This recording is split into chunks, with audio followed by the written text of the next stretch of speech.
We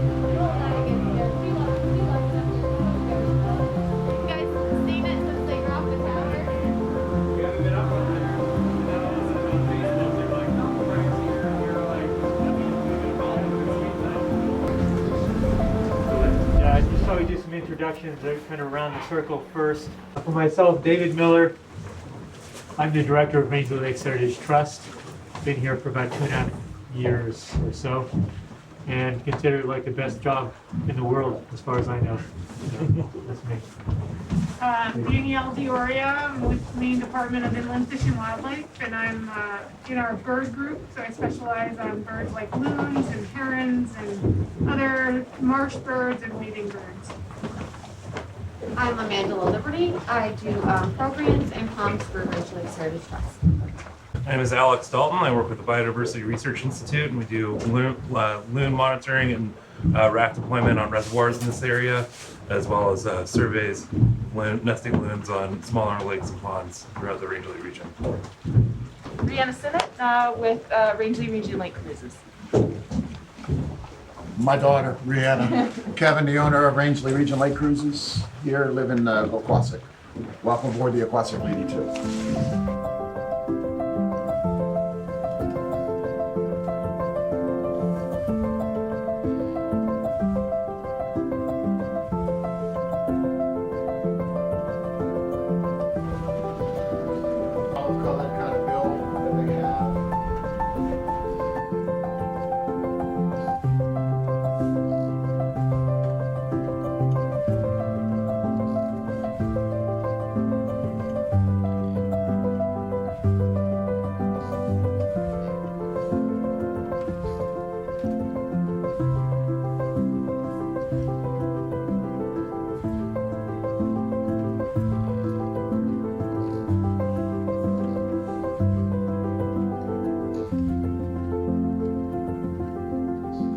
So I'm Danielle Dioria. I'm a wildlife biologist with the Maine Department of Inland Fisheries and Wildlife. And one of the species that I focus on for the department are loons. And our role with managing loons in the state is more of like a facilitation and coordination role. We work with a lot of other partner organizations and researchers and just kind of make sure that what everybody's doing kind of makes sense.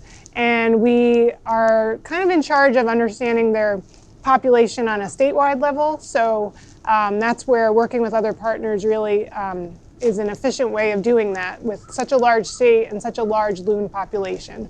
Yeah, my name is Alex Dalton. I'm a wildlife biologist with the Biodiversity Research Institute. I've been studying loons with BRI since 2015. It's with my time split between Massachusetts and northern New England here in Maine. And I've been the field supervisor for this project since 2016. And the work that we do centers around the loon population in the Rangeley Lakes region, primarily deploying and maintaining nest rafts on some of the hydropower reservoirs in the region as a mitigation strategy against the effects of fluctuating water level on loon nesting. And we also study loons on small ponds and lakes throughout this region, and have been banding loons in the Rangeley region since the mid-90s. I think 1994 is the first loon that Dave Evers, my CEO, banded up here. And we've been color banding loons ever since. That's a huge part of my job up here.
you see them flying in and out of there, and later the one perched here. There's another eagle flying over there. Another eagle flying? Yep. Okay, there it is, right on the tree line. Good job. Yeah.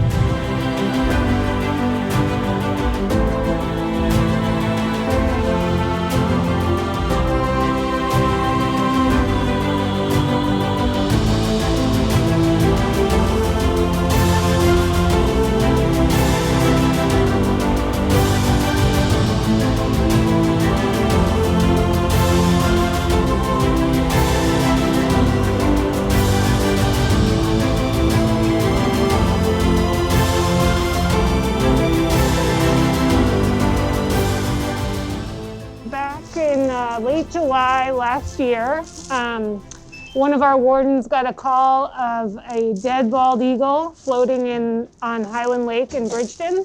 And when he went out to check it out, he also found a dead loon chick right nearby. And so, you know, it was kind of interesting, but as always with eagles, we usually, if we collect a dead bald eagle that we're not sure what happened to it, we want to know if it was shot. So he took it to a vet to get x-rayed. There was no sign of the eagle being shot, but they did notice a wound to its chest. And, you know, something had hit its chest and opened it up a little bit.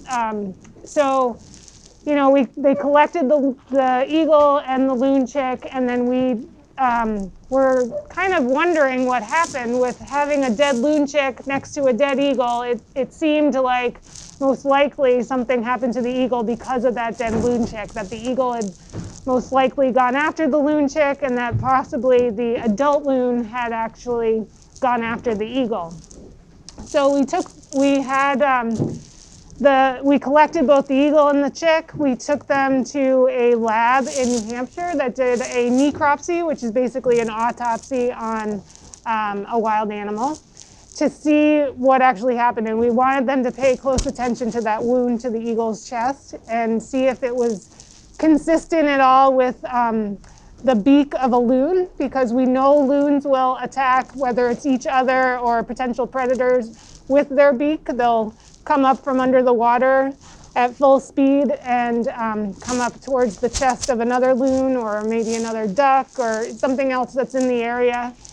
And sure enough, the measurements and everything of that opening in the eagle's chest and its sternum were consistent with a loon's bill.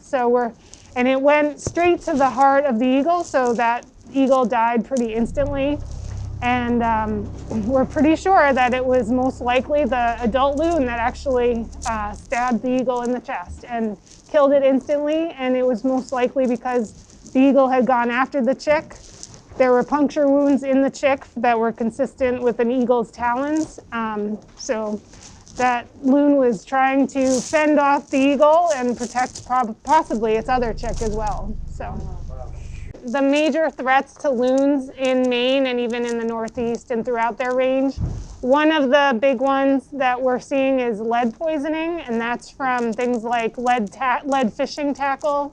So a lot of states, including Maine, have implemented new regulations that outlaw certain sizes of lead fishing tackle that loons are susceptible to picking up, whether it's picking up lead from the bottom of the lake. They pick up stones to help digest their food, and so sometimes they might pick up a lead sinker or a jig, or they might actually go after a fish that a line has been cut, and so there's still lead tackle attached to that fish.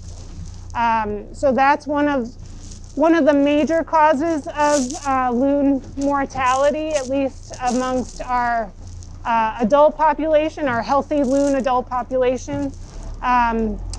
We see a lot of boat strikes, and that's becoming more common these days, where just people aren't paying attention to what's out there, and so we're seeing blunt trauma, whether from a boat or even from other loons or other predators, things striking them. There's sometimes fishing line entanglement that will cause a loon to die because it prevents them from being able to feed and take care of itself. So in Maine right now, we have a program. We've partnered with Maine Audubon to implement a program called the lead tackle buyback program, where anglers can go to certain retailers, bring in some of their lead fishing tackle, and they actually get a voucher for $10 for an ounce of lead, and that can go towards buying non-lead tackle. So that's a way to try to get people to get rid of their lead tackle and use non-lead tackle in fishing.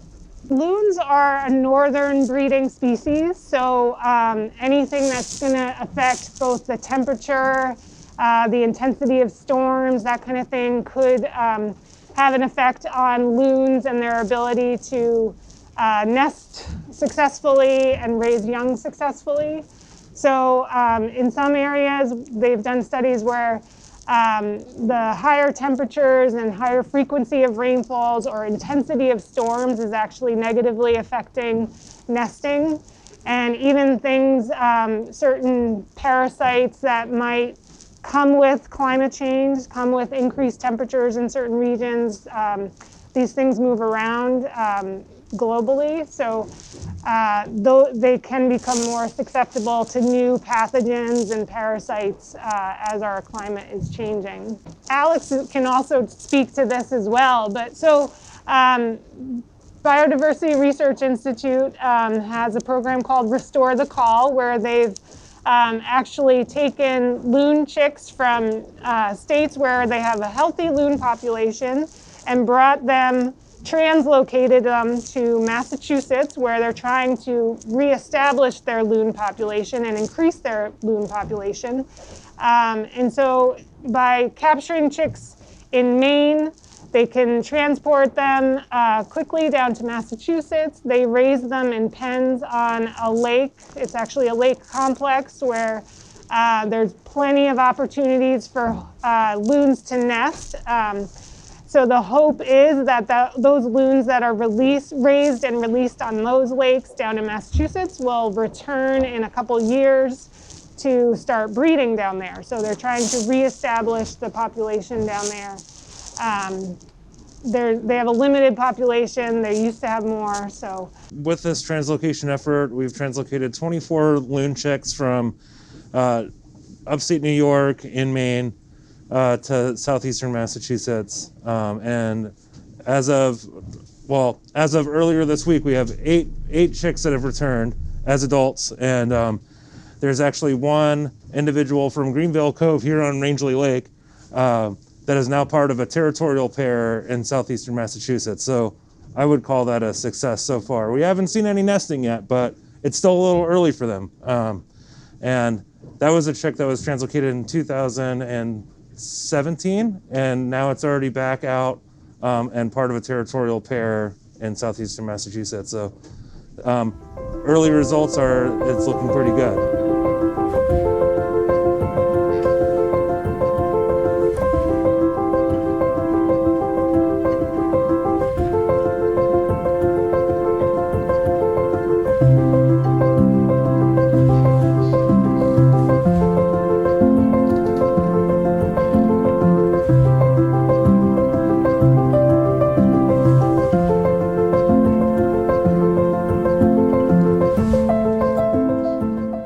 What we're seeing here right now, the pair together at the nest site and one loon sitting on the nest pulling that nest material in, it is really uncommon to stumble across that situation. I mean, just the likelihood of it happening when we happen to be out here is pretty wild. And it is quite a treat to see here at the Rangeley Birding Festival.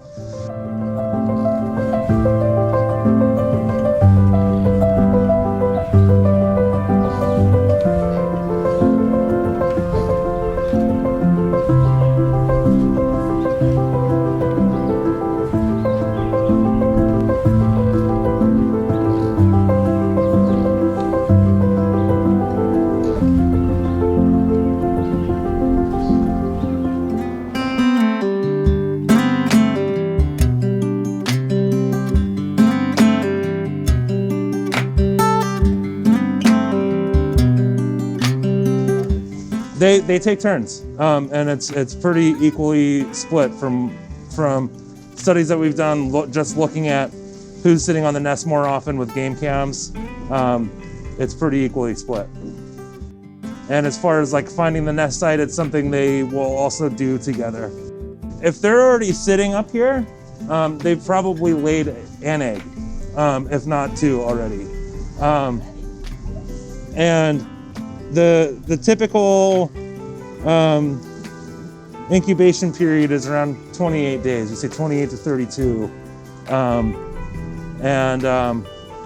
Yeah, so in a month we can expect to see some chicks out here if everything goes well and the water level doesn't come up too much and that eagle over there doesn't come after them too much.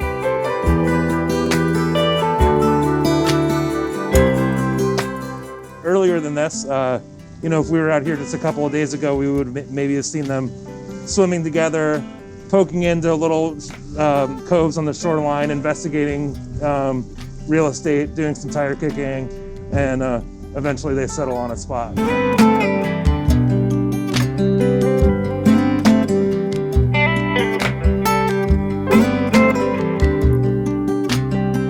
Our banding studies and other banding studies have shown that loons don't mate for life, and I think the average partnership you know, span is around 5 years before they start to change over, but you know, some pairs have been together longer and some pairs are only together for a year, and we even have it happen that the partners switch over the course of a nesting season. The oldest band loon on this project or in this region is on Rangeley Lake, and she is now 32, and at least 32 because she was banded as an adult. And typically when a loon is banded as an adult, we assume that, well, they've been in adult breeding plumage for a couple of years before they actually started nesting. So we add 6 years to that. So we say she's at least 32, but could be much older than that.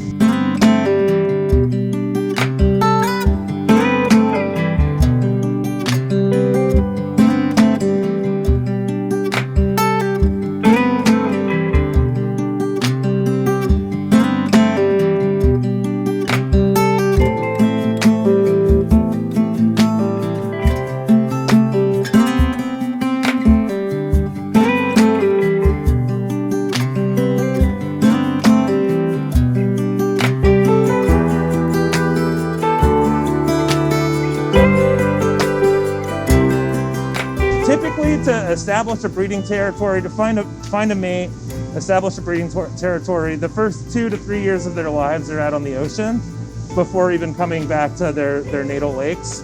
And then when they get to their natal lake, it's not assured that they're going to have a nesting territory. And you get to some lakes that have a higher density of loons, there's a lot of competition for nesting territory, and which, you know, I'm sure anybody who's watched loons on this boat has eventually at some point seen 2 loons kind of going at it with each other. And so finding a partner, establishing a territory, and actually getting around to mating, we say about 6 years.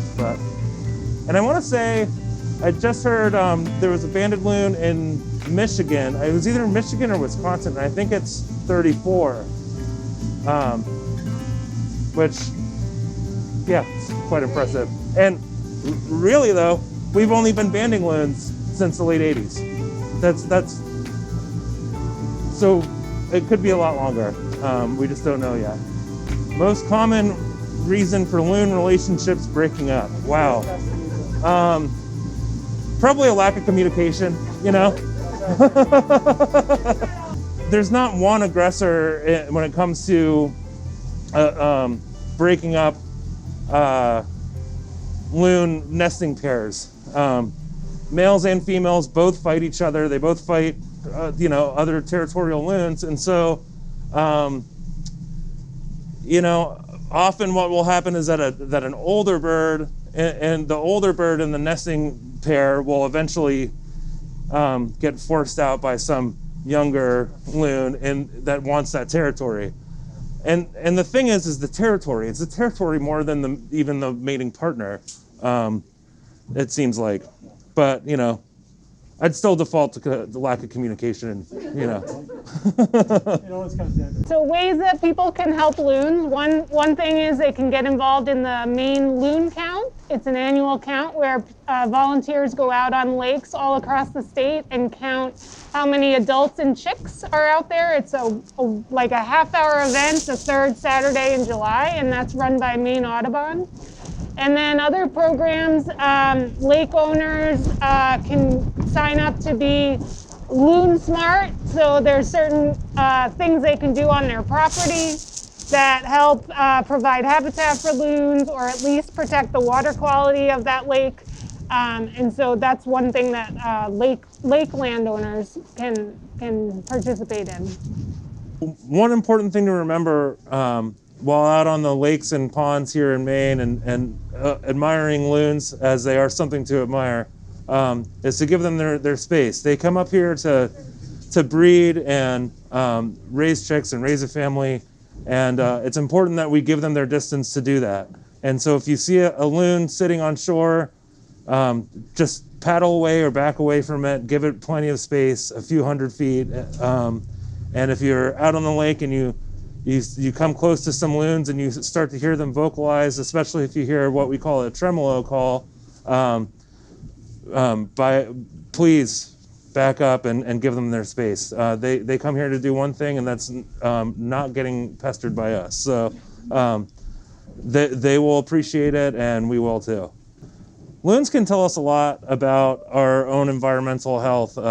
They're at the top of their food web, and in that they are an indicator species of many environmental contaminants that our environment might be subject to. And one big one is mercury. Mercury in the Northeast has affected loon populations since the 70s, if not before.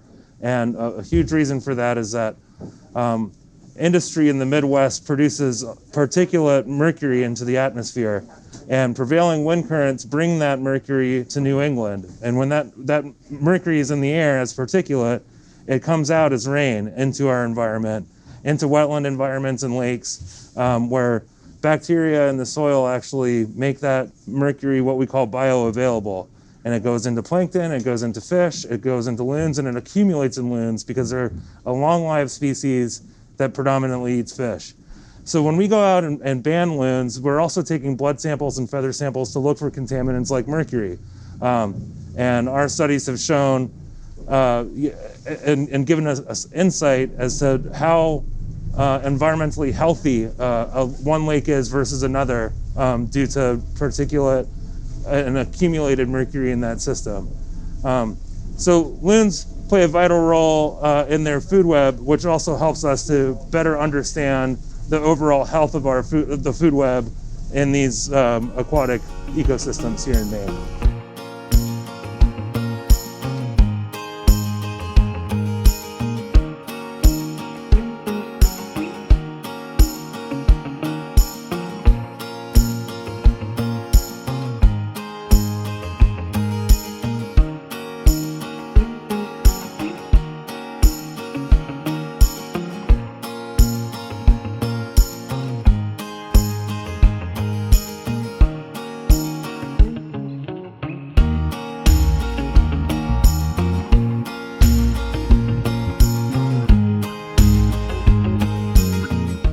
Our South Bog Conservation Area is about 1,000 acres.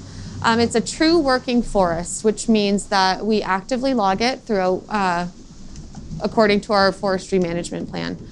We have just about 5 miles of trail that meander along the South Bog Stream, and we've put a lot of time and effort into South Bog Stream. It is the only natural spawning ground for native brook trout in Rangeley Lake. Along with the trails that are offered on South Bog, it also offers a lot for birding, for fly fishing, and for paddling. It's a very shallow cove leading into it, and so the plant life is unbelievable. It's a garden in the summer, and definitely a nesting ground for birds. And as we saw earlier, eagles and moose can often be seen there.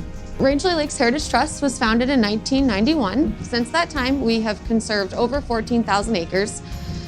Those 14,000 acres are open for public enjoyment. They're open from dawn till dusk, and free for recreation of all types, birding, fishing, kayaking, and many of our lands are open to traditional hunting. So I'd like to tell you just a little bit about the Rangeley Lakes region. So in the region we have 6 major lakes, Rangeley Lake among them, and Moosook-Maguntic right across from us. About 112 lakes and ponds, I think, in total, and 5 rivers we consider to be some of the best rivers in Maine and some of the best brook trout habitat in the United States. An interesting thing about Rangeley that's becoming better known is that we sit in Maine's western mountains, which sit in the middle of the longest continuous temperate forest in North America. And in the future, this area is going to get more and more attention for its biodiversity, its wildlife, and its resilience in the face of climate change. Let me just say a few words about Rangeley Lakes Hertitage Trust. So we're one of many, many land trusts in Maine and in the United States. Our mission is to conserve land for the benefit of the community and future generations. So we're responsible, when we say land, for the lands and waters of this region. We own about 5,000 acres. We manage another 9,000 acres. And we're always looking to see how we can engage the community, because we believe in the idea that there's no real conservation long-term in this country without community engagement. So we spend a whole lot of time engaging the community in activities, both around conservation and outdoor recreation. When it comes to water and the lakes and rivers, for the first year ever, we're employing a river ambassador on the Rapid River and the McGalloway River to represent the interests of the river and the interest of conservation in general. Beyond that, we have about 60 to 100 volunteers every year who monitor for water quality and clarity on the lake. And we employ 3 to 5 courtesy boat inspectors to inspect boats and educate the public about introducing or not introducing invasive species into our lakes, which are some of the best, cleanest, most beautiful lakes in the country. My name is Kevin Sennett. My wife and I and daughter run Rangeley Region Lake Cruises. We've been offering cruises here on Rangeley Lake for the past 12 years now. This is our 12th year. We just enjoy getting our guests and visitors out. This is, we feel anyway, one of the ways that families particularly can get out on the boat, groups of 6, 8 people that come up to the area to learn about the beautiful lakes of Rangeley, the mountains, and of course viewing wildlife, the loons in particular, a very occasional, rare I should say, moose swimming across the lake, which we've had 3 times. But primarily the bald eagles, the common loons, especially when they have their chicks, and some of the other waterfowl that we see on the lakes. So it's fun to get them out. We also do a lot of history of the Rangeley area, which is of course long-standing with the railroads, the old hotels that were along the lakes, steamboats that steamed on the lake. So we mix history with the outdoor waterfowl, wildlife that we tend to see here. And of course, like every business in town, promote the area and market and recommend other areas for people to see, go out and hike, visit their Heritage Trust properties for hiking. I also coordinate the Rangeley Lake annual loon count for Maine Audubon. We've been doing that now for 3 years. I arrange for volunteers on the lake to spot the loons from the shoreline on the 3rd Saturday every July for the annual loon count. And then I will take some of a group of people out on the boat to cover areas that aren't covered by lakeshore volunteers. So we have 100% coverage on Rangeley Lake for the annual loon count, which is pretty impressive. 32 loons we counted last year that Saturday morning, an unbelievable number for Rangeley Lake. I do want to mention the Heritage Trust this year has assumed the role as Region 11 coordinator for the entire area, not just Rangeley Lake, but the many lakes and ponds in the area. Elena, I believe is her name, is volunteered or has taken that responsibility on, which is very nice for coordinating the count of the loons. So we do loon education cruises and photography cruises as well. So it's all part of trying to promote our region to guests, obviously to get them to come to our beautiful area and hopefully come up and stay and enjoy Rangeley like the rest of us do.